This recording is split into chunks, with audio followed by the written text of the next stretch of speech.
안녕하십니까. 오늘 주제 발제를 맡은 건축공간연구원의 조상규입니다.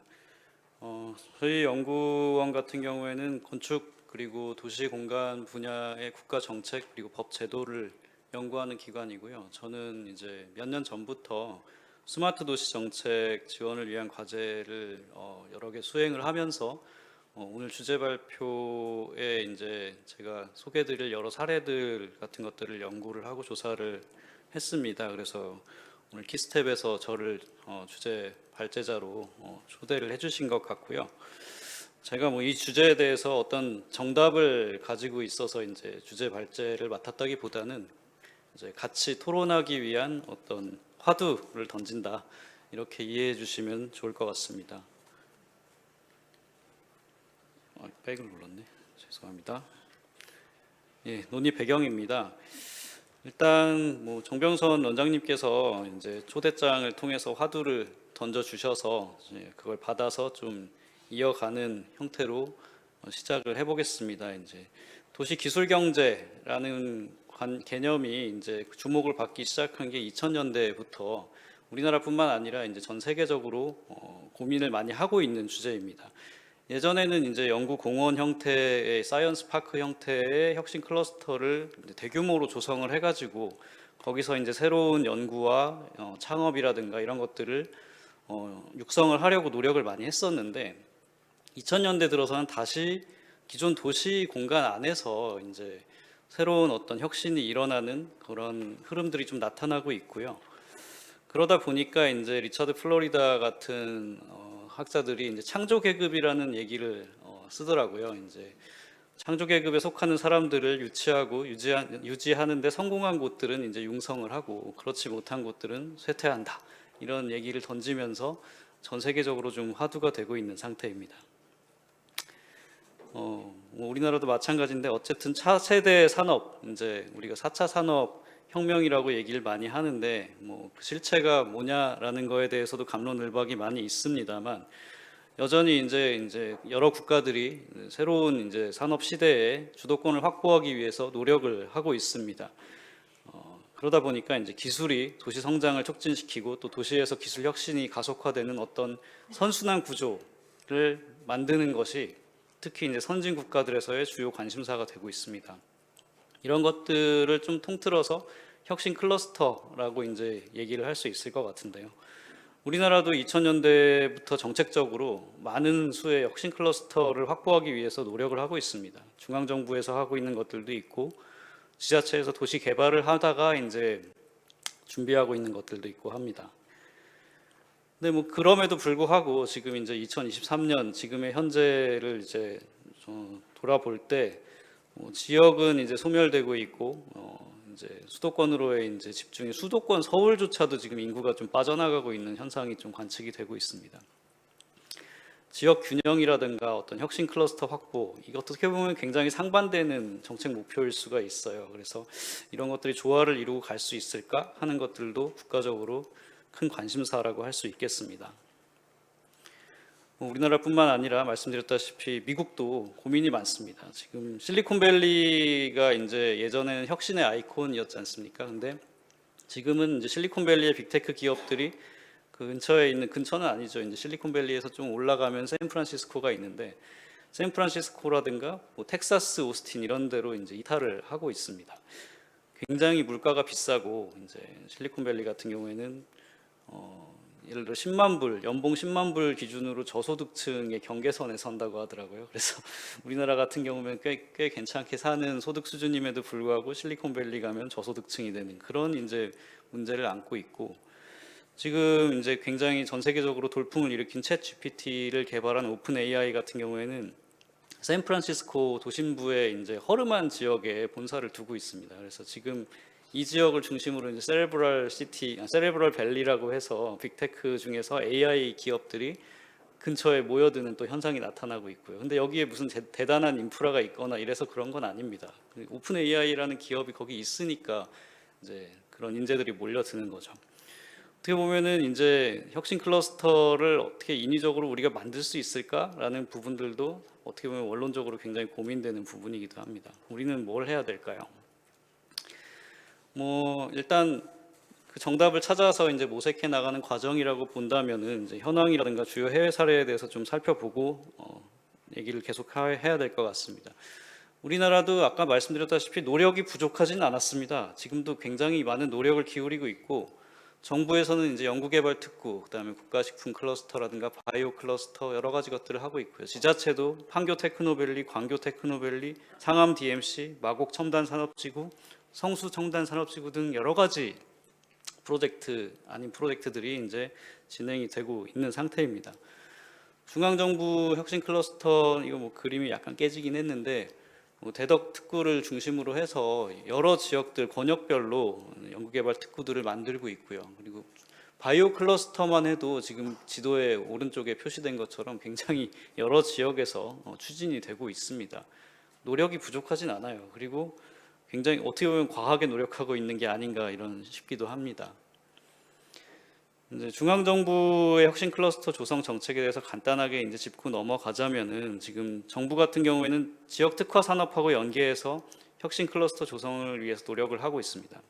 근데 이게 사업들이 이제 개별 근거법을 통해서 하다 보니까 그 사업체나 이제 연구기관 유치라든가 이런 부분들은 그 법령을 통해서 할 수가 있는데 정주 여건 조성을 위한 사업이라든가 주택 공급이라든가 이런 것들이 연계되기 조금 어려운 구조를 가지고 있어요. 스태피에서도 이런 점을 좀 지적을 하셨었는데, 그러다 보니까 또 이제 지자체의 낮은 재정 자립도라든가 이런 것들 때문에 아직까지는 자생적으로 돌아가는 혁신 클러스터라고 부를 만한 중앙정부 사업의 성과가 나타나지는 못하고 있다, 이렇게 평가를 할 수 있겠고요.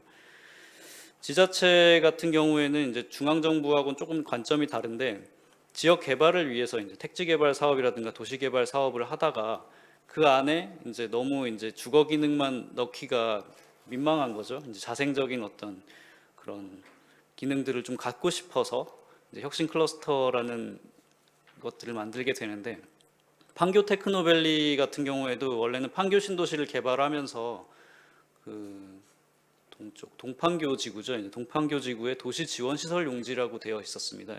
거기에 뭐가 들어갈지는 사실은 개발 단계에서 구상을 갖고 있지 않았어요. 근데 굉장히 큰 땅들을 덩어리들 가지고 있었는데, 강남에 이제 있던 뭐 NC소프트라든가 이런 빅테크 기업들이 강남에 있는 오피스 공간이 많이 부족해졌던 거죠. 근데 판교가 이제 접근성이 좋고 하다 보니까 판교 테크노밸리 입주를 하면서 그런 성공적인 어떤 혁신 클러스터로 좀 자리를 잡아가고 있는 모습을 보여주고 있고요.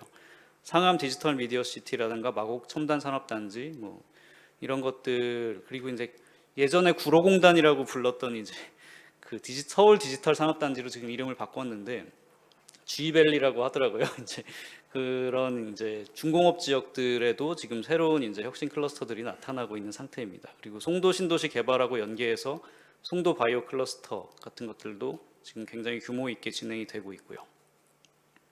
송도 바이오 클러스터도 상당히 규모가 큽니다. 제가 이제 이후에 소개시켜 드릴 이제 해외 사례보다 어떻게 보면 우리나라 사례들이 더 규모가 있고 연구해 볼 만한 것들이 많은데, 이제 지금은 이제 사업을 하고 있는 중이니까 이제 일단은 이런 것들이 많이 진행되고 있다는 거는 알고 넘어가야 될 것 같습니다.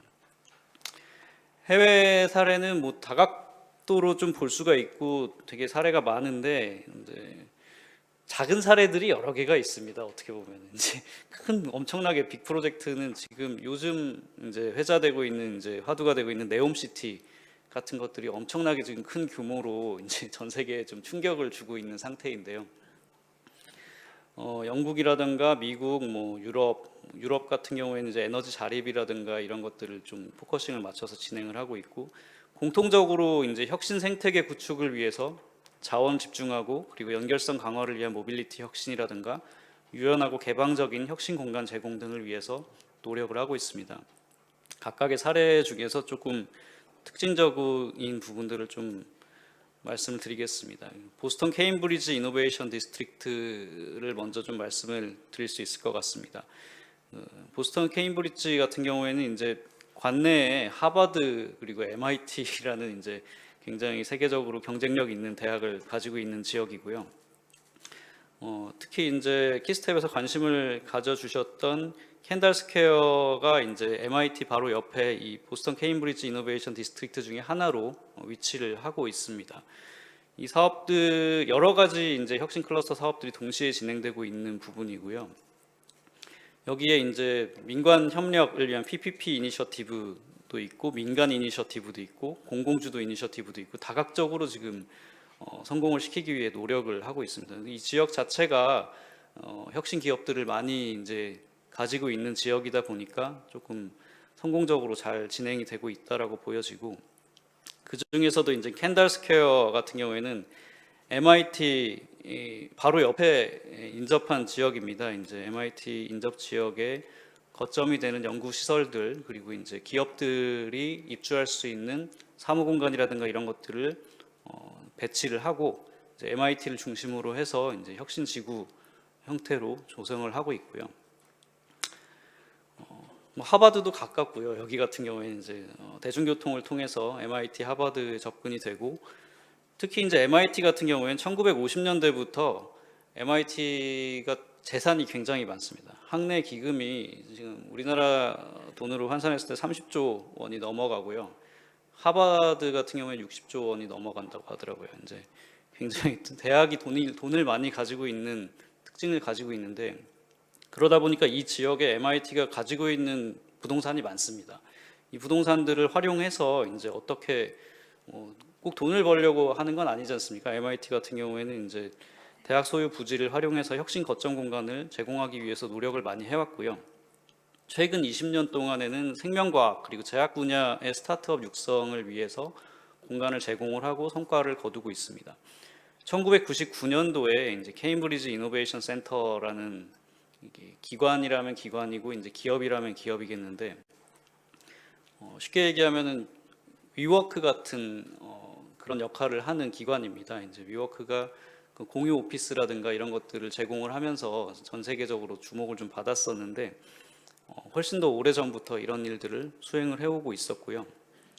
또 이제 도시 정부하고 협력을 해서 캔달 스퀘어에 실은 이제 학교가 크게 있지만 주거라든가 이런 거주 여건은 많이 부족하기 때문에 2000년대 초반부터 연간 한 1000세대 정도 규모의 주택 그리고 식당, 상가 같은 것들을 공급하기 위해서 노력을 하고 있습니다.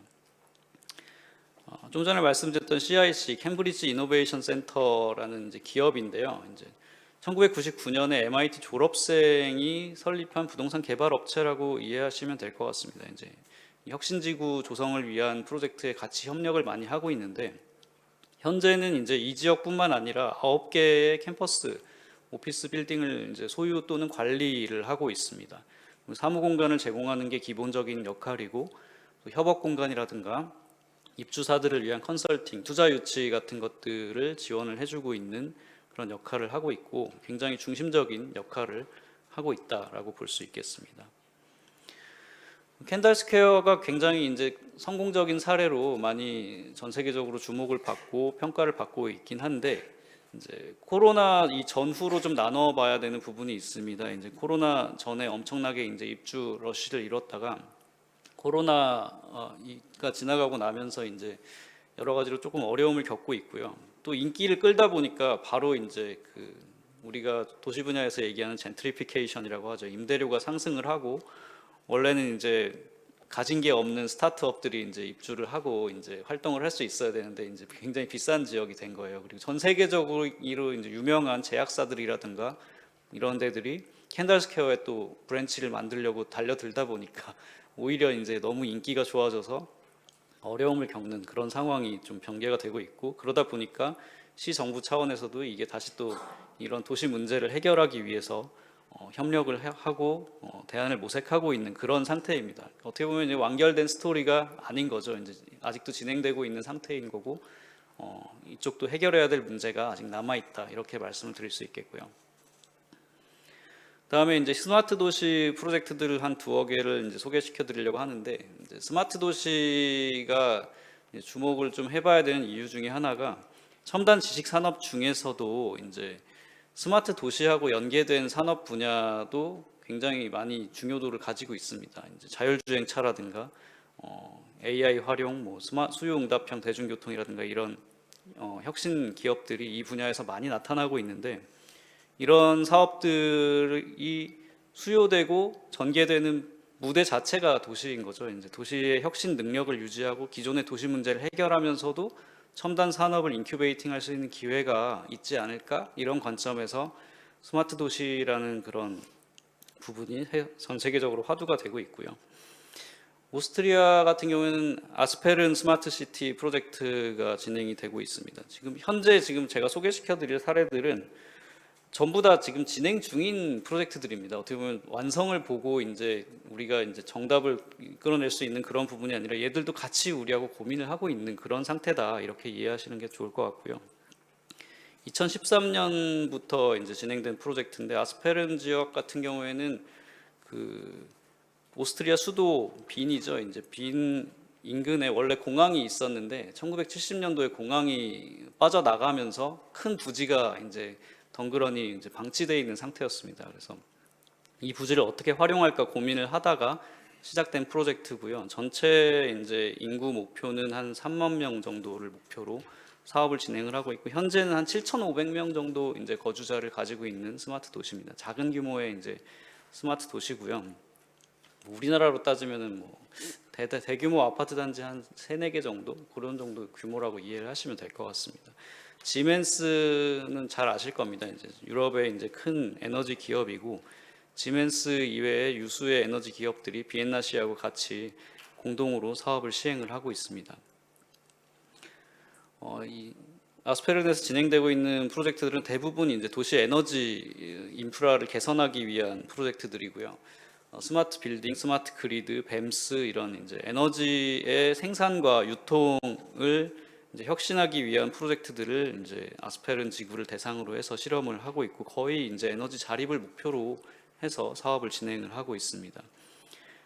토지 이용 계획도고요. 이제 말씀드렸다시피 그렇게 큰 프로젝트는 아닌데 이제 그래도 나름대로 혁신적인 공간 구조를 만들기 위해 노력을 하고 있습니다. 이제 안쪽에 있는 대중교통 링을 만들고 남북축에 이제 빨간색으로 표시된 상업 지역이 24시간 활성화될 수 있도록 이제 공간을 구상을 하고 있고 굉장히 이제 보행이라든가 이런 것들 연결성이 좋게끔 환경을 만들려고 노력을 하고 있습니다. 그 다음에 소개시켜드릴 프로젝트는 이제 스마트 칼라사타마라고 해서 핀란드 헬싱키 지역의 프로젝트입니다. 헬싱키 도심에서 북쪽으로 한 1km 정도 떨어진 폐쇄된 화물항입니다. 좀 전에 이제 오스트리아 같은 경우에는 그 폐쇄된 공항 부지를 대상으로 했는데 여기는 이제 화물항을 대상으로 해서 2013년부터 시범 사업을 추진을 하고 있고 2014년에 이 사업 시행을 위해서 시정부 산하의 공기업 포럼 비리움 헬싱키라는 이름의 공기업을 설립을 했습니다. 여기도 인구 규모가 지금 현재는 한 4,000명 정도 거주를 하고 계신 걸로 알려져 있습니다. 면적은 0.7제곱킬로미터로 여기도 굉장히 이제 아담한 규모의 이제 스마트 도시 프로젝트라고 할 수 있겠고요. 이 안에 이제 여러 개의 이제 혁신 프로젝트들을 동시에 진행을 하고 있습니다. 이 중에서는 지금 구상 단계인 것들도 있고 가시화되고 있는 것들도 있는데 가시화되고 있는 것들 중에 하나가 이제 로봇버스라고 해서 이제 자율주행 작은 사이즈의 작은 자율주행 셔틀 같은 것들을 자율주행이라고는 하지만 지금 사진에도 보시면 알겠지만 이제 노선을 가지고 있습니다. 이제 라인 트레이싱으로 이제 유도를 해서 이제 그렇게 구현하기 어렵지 않게 사람들에게 편의를 제공하는 운전자가 없는 이제 그런 모빌리티를 제공을 하고 있고요. 그다음에 폐기물 자동 집화 시스템, 재활용 폐기물 같은 경우에 우리나라는 아직도 이제 다 사람이 수거를 하고 있는데 여기는 이제 재활용 폐기물을 자동 집화하기 위한 시스템을 구상해서 도입을 하고 있습니다. 그리고 이제 유럽 같은 경우에는 아까도 이제 오스트리아도 그랬는데 이제 에너지 분야에 굉장히 많은 관심을 가지고 있습니다. 여기에는 지금 칼라사타마 같은 경우에는 크라우드 펀딩으로 태양광 발전소를 조성을 해서 운영을 하고 있는데 285W짜리 패널 1194기를 임대를 한 거죠. 이제 우리 집에서 필요한 수량만큼 임대를 해서 이제 신재생 에너지를 공급을 받는 그런 시스템도 가지고 있고요. 그리고 이제 동구령 열 저장고 11.6GWh 약 한 3,000세대 정도가 1년 동안 쓸 수 있는 에너지를 저장할 수 있는 열 저장 시설을 가지고 있습니다. 그리고 수빌라티 발전소라고 예전에 운영이 되던 바이오매스 발전소가 지금은 이제 데이터 센터 목적으로 전용이 되었는데요. 이제 데이터 센터 같은 경우에는 굉장히 많은 열을 발생을 시킵니다. 그 폐열이죠. 이제 버려지는 열을 지금 옆에 보시는 동구령 열 저장고에 모아서 이제 도시에서 활용을 하는 그런 시스템을 구상을 하고 지금 진행을 하고 있는 그런 프로젝트가 되겠습니다. 네, 뭐 몇 개 사례하고 이제 지금 배경에 대해서 설명을 드렸는데 이제 앞으로 우리나라가 어떻게 해야 될까에 대해서 간단하게 좀 제안을 몇 가지 드리고자 합니다. 지금 처음에도 말씀드렸지만 우리가 이제 혁신 클러스터라고 얘기했을 때 전통적인 형태의 혁신 클러스터는 R&D 파크 형태로 이제 도시 외곽이라든가 이제 지방의 이제 큰 부지를 활용해서 혁신 생태계를 만들려고 하는 그런 형태의 노력들이 이제 전통적인 그런 형태라고 할 수 있겠습니다. 여전히 이게 필요한 산업 분야가 있습니다. 대규모 부지라든가 생산 시설이 필요한 산업 분야, 뭐 예를 들어서 제약이라든가 제약 중에서도 이제 신약 개발 같은 것들은 이제 도심에서 이제 스타트업들이나 혁신 기업들이 할 수 있겠지만 생산, CMO 같은 것들은 공장이 필요하지 않습니까? 이제 굉장히 큰 부지 규모의 공장이 필요하고 반도체도 마찬가지입니다. 지금 현재 삼성 같은 경우에 평택에 이제 반도체 클러스터를 조성을 하고 있고 이런 것들은 사실 어떻게 보면 도시 내부에서 일어날 수 있는 일은 아니죠. 그래서 또 식품이라든가 이런 부분들은 기존의 R&D 파크 형태의 혁신 클러스터를 진행하는 게 필요합니다. 그러다 보니까 기존에 이제 약점으로 지적이 되어 왔던 부분, 정주 환경이라든가 젊은 사람들이 즐길 거리라든가 이런 것들이 많이 부족한 부분들을 보완할 필요가 있겠다라는 말씀을 드릴 수 있겠고요. 도시명 혁신 클러스터 같은 경우에는 다 좋아 보이지만 사실은 필요한 부지나 오피스 공간을 확보하기 굉장히 어렵습니다. 기존 도시에. 특히 젊은이들이 선호하고 모두가 좋아하는 입지 같은 경우에는 당연히 임대료가 비싸고 아까 말씀드렸다시피 MIT 같은 경우에는 자기가 보유하고 있는 부동산이 많기 때문에 이제 필요한 공간을 확보하고 제공하는 게 가능했지만 우리나라 같은 경우에 이런 것들을 할 수 있으려면 대기업 정도가 아니면은 사실 쉽지 않은 문제거든요. 그래서 이런 것들을 어떻게 풀어나갈 것인가. 또 이제 기존 도시에서는 교통 문제, 환경 문제, 또 기존 입주자들의 이제 니즈 같은 것들을 만족시켜줘야 되는 문제를 안고 있기 때문에 이것도 쉬운 길은 아니라고 말씀을 드릴 수 있겠습니다. 우리가 이제 혁신 클러스터 성공을 위해서 어떤 것들이 필요하냐, 이거는 지금 과학기술부에서 제1차 연구개발특구 육성 계획에서 보여주고 있는 다이어그램인데 이런 레시피를 우리가 모르는 건 아닙니다. 이제 이렇게 하면은 성공할 수 있다. 레시피를 가지고 있는데 여기서 좀 이 그림에서 약간 부족한 부분들이 아까 말씀드렸다시피 젊은 사람들, 혁신 인재들이 필요로 하는 정주 환경에 대한 조성 혹은 이제 정주 환경에 가까운 곳에서 이런 혁신 클러스터를 만들어야 된다는 게 어떻게 보면 정책적인 과제가 될 수 있겠고요. 또 이제 어떻게 보면 도시 계획이라든가 건축 분야에서 고민이 좀 많이 필요한 부분이긴 한데 첨단 지식 산업일수록 주거하고 업무의 경계 그리고 연구 개발하고 사업화의 경계, 디자인과 제조의 경계가 흐릿해진다라는 어떤 좀 골치 아픈 특성을 가지고 있습니다. 근데 이제 우리가 기존의 도시를 관리하고 계획하던 틀은 이런 용도의 분리를 전제로 하고 있거든요. 근데 예를 들어서 이런 거죠. 제조 공장을 서울에 지금 만들 수는 없습니다. 수도권 공장 총량제라든가 이런 것들이 있기 때문에. 그래서 예전에 아파트형 공장이라는 이름으로 그런 수도권 공장 총량제를 우회하려고 했다가 지식산업센터로 이름이 바뀌면서 다시 또 제조업은 못 들어가게 규제 환경이 바뀌었습니다. 굉장히 골치 아픈 문제예요. 수도권이나 이제 서울 도시 한복판에 공장을 둘 수 있겠는가, 이게 간단한 문제는 아니거든요. 그래서 이런 것들에 대해서는 어떻게 보면 저희 분야에서 좀 많이 고민을 하고 대안을 좀 마련을 해야 되는 그런 부분이 아닌가 생각을 하고요. 또 주거 같은 경우에도 상당히 풀기 어려운 지점이, 주거 같은 경우에는 부동산 투기하고 굉장히 밀접하게 등을 맞대고 있습니다. 지난 정부에서 어떻게 보면 부동산 투기 대책의 일환으로 해서 기업이 주거용 부동산을 취득하는 데 있어서 페널티가 엄청나게 세졌습니다. 취득세도 굉장히 높아졌고, 그래서 이제 기숙사라든가 이런 부분들은 이제 사업용 부동산이니까 그나마 괜찮은데 임대형 기숙사 같은 것들도 이슈가 됐었고 합니다. 근데 이런 것들을 어떻게 좀 유연하게 가져가면서 투기 논란을 잠재울 것인가 하는 것들도 중요한 과제가 되겠습니다.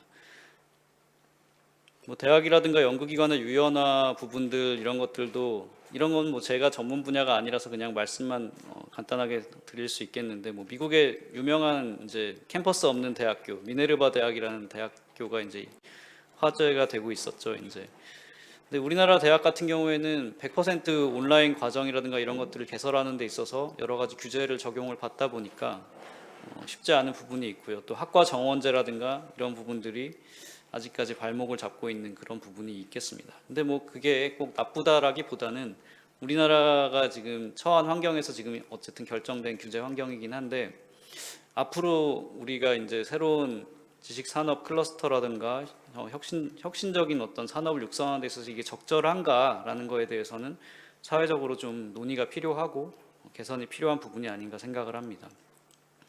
그리고 이제 부처별로 개별화된 정책 추진이 좀 골치가 아픈 부분입니다.